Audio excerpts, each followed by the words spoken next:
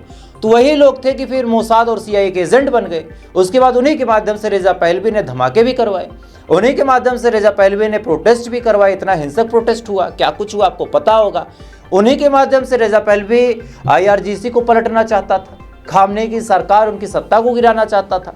लेकिन जब समय पलटा तो रेजा पहलवी आज सड़कों पे टमाटर और पिचकारियां खा रहा। वीडियो देखिए जरा।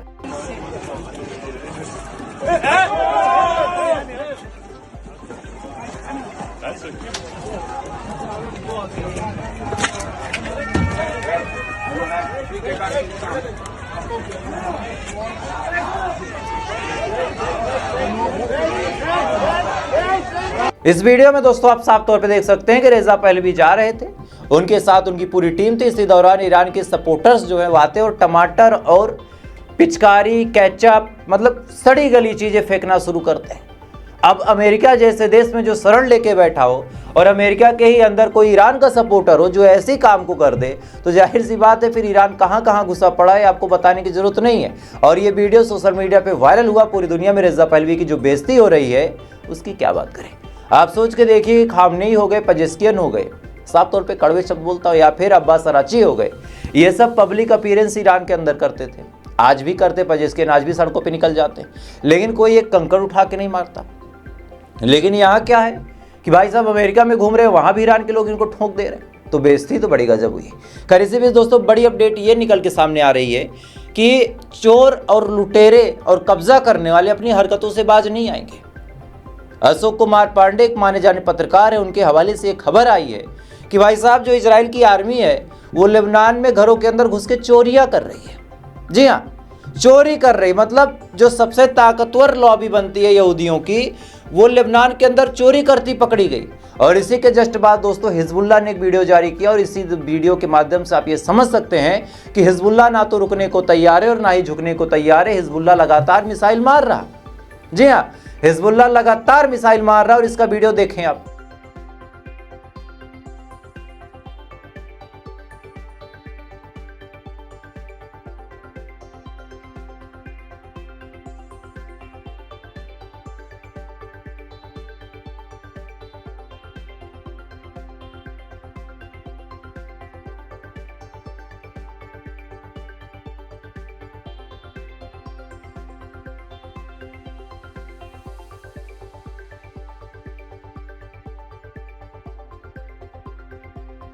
इस वीडियो में आप साफ तौर पे देख सकते हैं कि हिजबुल्लाह ने इजराइल के कुछ इलाकों को टारगेट किया और ये पूरा वीडियो हिजबुल्लाह ने ही अपलोड किया, ये कोई और नहीं था। हिजबुल्लाह ने इस बारे में दावा किया कि हमने इजराइल को टारगेट किया और टारगेट करने के पीछे वो दोस्तों वजह सबसे बड़ी ये है कि इजराइल भी छुटपुट तरीके से हिजबुल्लाह को टारगेट करता है।